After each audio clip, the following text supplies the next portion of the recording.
Welcome to Crime, Corruption, and Cocktails, the true crime podcast where we look at cases of corruption and negligence and examine their historical and cultural implications. Today, I'm drinking an apple martini. What are you having, Jenny? I'm drinking a glass of blueberry wine, and on today's episode, we're discussing the murder of Amber Hagerman and how her death created the Amber Alert system. As a warning, there will be talk of sexual assault in this case. Amber Renee Hagerman was born on November 25th, 1986, to Donna Norris and Richard Hagerman in Arlington, Texas. Her younger brother Ricky was born 4 years later. Her parents split in 1994, and Amber lived primarily with her mother and Ricky in Arlington, Texas. At one point, they even lived in a women's shelter until Donna could get back on her feet. Amber was a straight A student and a Girl Scout that loved riding her bike, Pocahontas, and playing with her Barbie dolls. She loved creative writing and was described as a kind child. In the fall of 1995, Amber, her mom, and brother were featured in a local news documentary focused on welfare reform.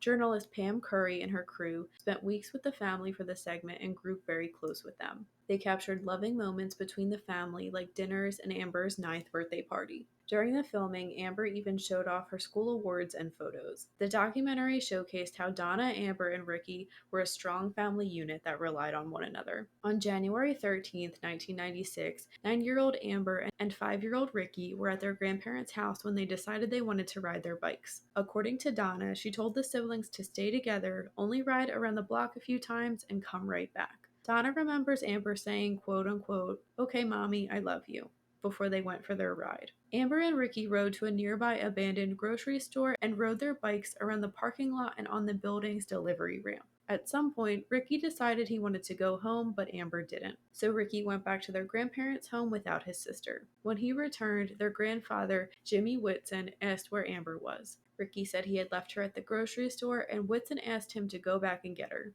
By the time Ricky made it back to the parking lot, Amber had vanished. All that was left was her pink bicycle. What Amber's family didn't know was that 78-year-old Jim Kevill was working in his backyard when he saw Amber get pulled from her bike into a dark-colored pickup truck that sped away towards the center of Arlington. He immediately called 911. Kevill told police that the truck was from either the 1980s or 90s and that he had seen it parked earlier at a nearby laundromat before the assailant drove up, abducted Amber, and drove off. The kidnapper was described as a white or Hispanic man in his 20s or 30s. Police arrived at the scene quickly, but Amber and her abductor were nowhere to be seen. Whitson returned to the parking lot after the police had gotten there. He saw Amber's bike and told an officer that it was his granddaughter's. The officer then notified him of the kidnapping. Amber's family went into action straight away and their community supported them. They had missing persons flyers printed the same night as her disappearance and quickly began distributing them. Donna contacted both local media and the FBI asking for their help. Volunteers helped police and family search all of Arlington for Amber. Detective Ben Lopez said in 2016, quote, "For those first few days, we spent all of our extra time looking. It was like if you weren't on another call, you were actively looking for her. We were looking everywhere in the city," end quote. The news team that had worked with Amber's family was devastated when Donna called to share the news. In hopes of finding Amber, they released their documentary footage to the public. 4 days later, on the night of January 17th, 1996, a man walking his dog found the nude body of a child lying face down near a creek behind an apartment complex just a few miles from where Amber was kidnapped. Neighbors remembered the man running back to the apartment saying,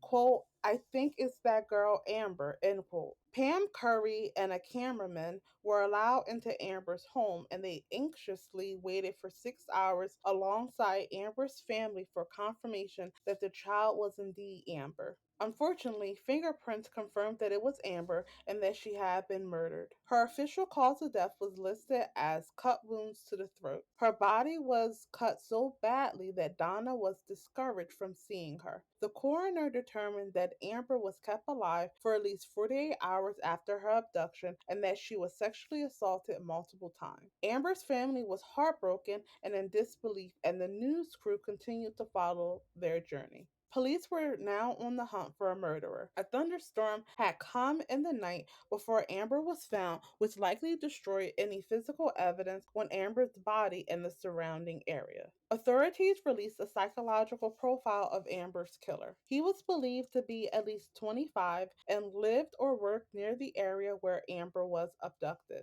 They theorized that something stressful, like the loss of a job, divorce, or an argument with a loved one, caused the killer to quote unquote snap and attack Amber. More evidence to support the idea of a local killer is that the killer drove into the center of town after the abduction rather than to nearby Highway 360. The area where Amber was discovered was also secluded, leading detectives to theorize that her murderer was familiar with the location. A massive search took place for Amber's killer. However, as time passed, Amber's case went cold. Amber's kidnapping and death shocked her community. At that time, the only way to get information about abducted children out to the public was through the newspaper or TV, which could take hours. Following the discovery of Amber's body, a local mother, Diana Simone, called the Fort Worth, Texas radio station asking if they would broadcast when a child was abducted in their community, just like they did with severe weather alerts. Her hopes were that the sooner information was released to the public, the quicker they could share tips with law enforcement and bring the missing child home safe. Simone then wrote a letter to the station requesting that if her alert system was put in place, it would be known as Amber's Plan in honor of Amber Hagerman. Broadcasters in the Dallas Fort Worth area began partnering with local law enforcement to develop an early warning system for abducted children. Their plan was renamed the Amber, America's Missing Broadcast Emergency Response Alert, and was put into place in the Dallas Fort Worth area of Texas in October 1996. At first, the Amber Alert shared the abductor's vehicle information and was done exclusively over the radio, in order, quote, to reach people who were out of their homes, out in the vehicles, driving around and tuning into local radio stations, end quote. Throughout 1996, other areas of the country began establishing similar emergency management programs to notify the public when a child was abducted. However, their alert system was slow to spread, and by the end of 2001, only 4 states had statewide Amber plans. During a White House conference on missing, exploited, and runaway children in 2002, the Amber Alert Emergency Management Program came into the national spotlight. On April 30th, 2003, President George W. Bush signed the Protect Act into law, which provided the emergency preparedness and response tools necessary to create a national Amber Alert program. With these tools, Hawaii became the 50th state to complete its statewide Amber Alert Emergency Preparedness Plan in February 2005. The Department of Justice's recommended criteria for issuing an Amber Alert are: law enforcement must confirm that an abduction has taken place. The child is at risk for serious injury or death. There is sufficient descriptive information of the child, captor, or captor's vehicle to issue an alert. The child must be 17 years or younger. It is recommended that the child's name and other critical data be entered immediately into the FBI's National Crime Information Center. Information describing the circumstances of the abduction should be entered and the case flagged as a child abduction. Most states follow this criteria. Today, Amber Alerts are broadcast in all 50 states, the District of Columbia, Indian Country, Puerto Rico, the U.S. Virgin Islands, and 27 other countries via television, radio, road signs, hotel chains, internet service providers, apps, and wireless phones. Systems were required to be fully deployed within 28 months of the December 2009 adoption of such standards and were expected to be delivering alert messages to the public by 2012.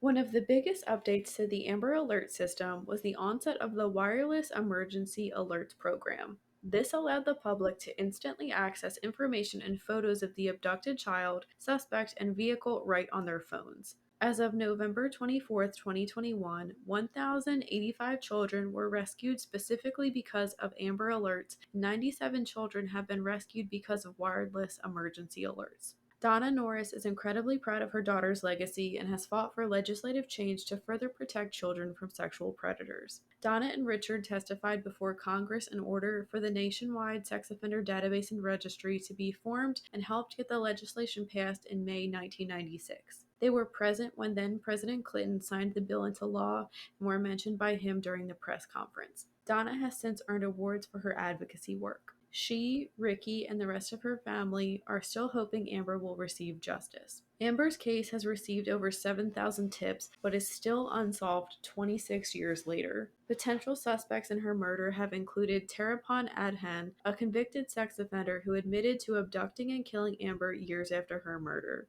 However, it was discovered that Adhan was not in Texas at the time of Amber's kidnapping or death. Several unnamed leads are still being investigated by Arlington law enforcement, and Amber's case is still open. Police are still looking into leads. In 2021, police held a press conference on the 25th anniversary of Amber's kidnapping. They shared that they've held onto a small amount of DNA evidence, and they're hopeful that advancements in DNA technology will help them finally solve this decades long case. Currently, at the site of Amber's abduction, there is a memorial mural and statue of an angel. Amber is nicknamed Arlington's Angel. Donna has said that when she hears an abducted child has been reunited with their family because of the Amber Alert, she, quote, looks up to heaven and says, "You did it again, baby girl." Del, what are your thoughts on this case, and did you know about the history of the Amber Alert? So yeah, I was familiar with the history of the Amber Alert system. I worked in childcare, so that was one of the things that we got educated on as the process of,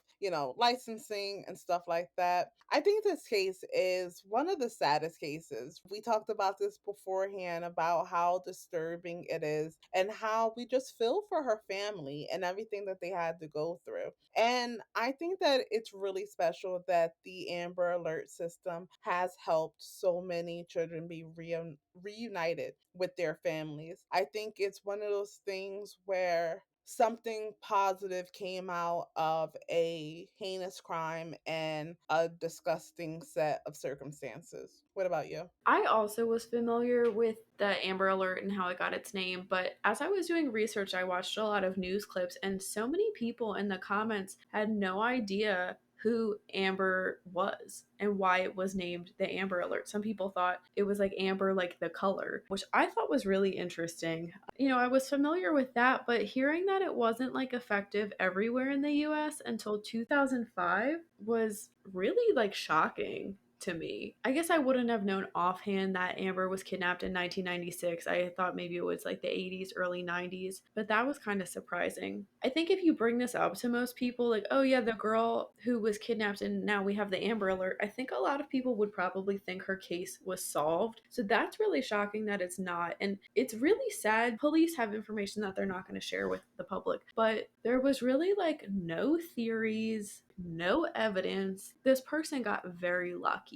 And with that rain, especially, they were really lucky. Because I think if it hadn't been for the rain, we would probably be a little closer to knowing who this person is. I really hope that the advancements in DNA technology can help and that they don't waste this DNA that they do have. So I'm glad that they've been holding on to it and they really had like the forethought to do that. Dell and I watched this documentary called After Amber, and it's going to be linked in like our sources for the episode. And it's done by the people that were working on the welfare reform special with Amber and her family. And it's heartbreaking, but I really encourage everyone to watch it. I don't know why exactly this was like such a hard case for me to review and not get emotional. It's just so sad seeing people suffer, especially children, and to see a family have to suffer. I mean, Donna has done great stuff, but she's had a lot of suffering in her life, and she's overcome a lot in her life to have accomplished so much. She dropped out of school when she was in seventh grade, so that's why education was really important for Amber and Ricky.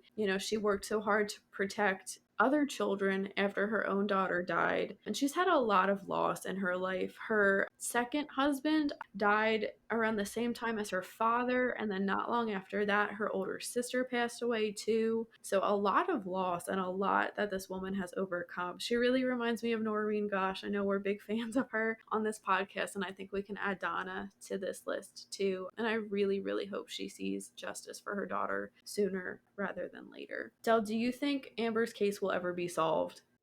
Unfortunately, I don't think so. I think that when it comes to these cold cases, one of the most important things is what happens initially in the case. It is promising that there's some DNA, and maybe through like familial DNA testing, we may get something. But, obviously that is a game of luck in a lot of ways. So while I definitely, like we say in all of these unsolved cases, I hope that it gets solved, I think the probability is fairly low in this case. How about you? I do think it will be solved. I have no idea who it would have been. I would hope that they're in jail, but I also don't want to think that they went and victimized another child. I don't know. I wonder, like we said, it is very minimal DNA evidence. So, like I said, I really hope it gets used for a good reason and that something good is able to come. Amber's abduction is an example of stranger abduction. Stranger abductions are simply defined as being perpetrated by someone not known to or recognized by the victim. These are the quote unquote stereotypical abductions where a stranger takes a child overnight or a distance of 50 miles or more and then kills, ransoms, or evidence an intent to keep the child permanently. Though these are often what's portrayed in TVs and movies, stranger abductions are very rare. According to the FBI, on average, fewer than 350 people under the age of 21 have been abducted by strangers in the United States per year between 2010 and 2017. Stranger abductions, along with non family abductions, are considered a significantly more dangerous crime that is potentially life threatening to the minor who has been kidnapped. There are four main reasons for committing stranger or non family kidnapping. The first is for a sexual purpose. The majority of abductions committed by non family members are motivated by the offender's sexual interest in the child. The second is to exert control, aggression, or violence. These types of abductions are motivated by an offender's desire to control, dominate, and cause harm to a child and or a child's family. The third is due to emotional or mental health issues. These types of child abductions are committed by offenders with severe mental health issues. For example, a female offender who takes a very young child or newborn thinking that the child is in fact her child with the desire to make the child quote unquote her own. The fourth reason is a financial incentive or motive. These types of abductions occur because an individual intends to profit from the abduction. Stranger abductions can be difficult to predict or detect. While Amber was screaming and forcefully abducted, it can sometimes be easy for a stranger to earn a child's trust and walk away with them without issue. Attempted abductions occur more often when a child is going to or from school or school related activities. School aged children are at greatest risk on school days, before and after school, and after dinner time. Attempted abductions most often occur on the street while children are playing, walking, or riding bikes. Missing Kids Canada recommends for parents and guardians to pay attention to individuals hanging around places where a child plays, any individual paying an unusual amount of attention to a child or children in your community, and any individual blurring or breaking appropriate boundaries in an effort to befriend a child. Some things that can reduce the likelihood of a child being victimized are proper supervision, teaching your child basic personal safety skills, utilizing the buddy system, encouraging them to trust their instincts, and teaching your child to be assertive by saying no, setting limits, and making a scene if they are in danger. The Amber Alert system isn't the only public notification system for missing persons or dangerous individuals in the United States. Silver Alerts are a program that send out an alert to help find older adults who are missing, particularly those who have Alzheimer's or dementia. It can also be used for missing adults with cognitive disorders. In 2005, Oklahoma State Representative Fred Perry shared his plans to introduce the Silver Alert. 27 states have a Silver Alert program in effect, and more have similar programs for missing seniors. Then there's blue alerts, and blue alerts are used to quickly share information on violent criminals who have killed or seriously injured local, state, or federal law enforcement officers with the public and the media. Blue alerts can also be issued when a suspect poses an imminent and credible threat to law enforcement or when an officer is missing in the line of duty. Blue alerts started in Florida in 2008, and now the blue alert law is active in 36 states. Some states have other less widespread advisories. If a missing person or endangered person does not fit into the Amber Alert or Silver Alert criteria, it's common for a general missing and endangered person alert to be issued. And Texas is one of those states that kind of has their own. They have a camo alert and then the clear alert. The clear is for the people that don't fall into the silver or the amber alert criteria, and then the camo one is related to people in the military. There is criticism of adding more color coded alert systems. Some think it will weaken the amber alert system since the public would be issued more alerts, and this runs the risk of desensitizing people to the alert or having people just flat out ignore them. Some officials have argued that implementing these systems nationwide would also be too costly. What are your thoughts on all that criticism? I totally disagree. I think that it's really important that we are doing everything we can to quickly address the needs of individuals that are in danger. I don't think that people will become desensitized to alerts, and it might be better to have a combined system. So, within the Amber Alert system, having it where the criteria is expanded to include other individuals. But short of that, we need ways to make sure that people know about things outside of missing children, which is important. Don't get me wrong, but I think that people who criticize the other alert systems are basically saying, well, this would affect the Amber Alert system, therefore we shouldn't do it, which inherently increases the thoughts that the lives of missing seniors and law enforcement officers are less important than children. And that's not the case. Everyone deserves to have the public be aware that something has happened to them so that it can be addressed as soon as possible. What about you? I understand the criticism, but I am the same. I don't agree with it. I think the argument that it's too costly is ridiculous. It's too costly to like save people's lives. Like, what is that? I understand the issue of people getting desensitized. I know some people that have like the alerts flat out turned off on their phone, which I don't agree with. Like, if I can help in any situation, I personally want to help. I know, like, what are the odds really that, oh, I'm going to be riding on the same road at the same time as this person, but you never know how you can help someone, senior, child, anybody. In a lot of the research that I saw with the Amber Alerts, people were always saying, like, oh, like your heart kind of stops when you get that notification. And I do think it's true. Like, when you hear that beep on your phone, I'm always like, what's going on? Like, is it weather? It, like, what is it? And it's always kind of scary, I think, when you're in like a public place and then everyone's phones go off at the same time. I know I've been on planes and then we landed and everyone's alerts were going off. I see your point too about, saying that a child's life is more important than anyone else's. And I like your idea of kind of combining them all into one. Like, do they really need all types of names? I think maybe we keep the Amber Alert and then just stick with like endangered, like missing person for everyone else. And maybe it's too much to then say like missing person, this is like a 80 some year old woman with dementia, like be on the lookout. But I don't know, I think there's ways to avoid it. I really hope it doesn't desensitize people. Like, I don't get Amber Alerts very often. I can't imagine anyone just constantly like getting these types of alerts and being desensitized and like annoyed by them, but who knows? That wraps up this week's case. Thank you for listening. Let us know in the comments what you think about Amber Hagerman and the history of the Amber Alert system. You can read more about this case and how to support us in the links below. We will be back next week with a brand new episode focused on Elliot Rogers, the incel killer. As always, stay safe.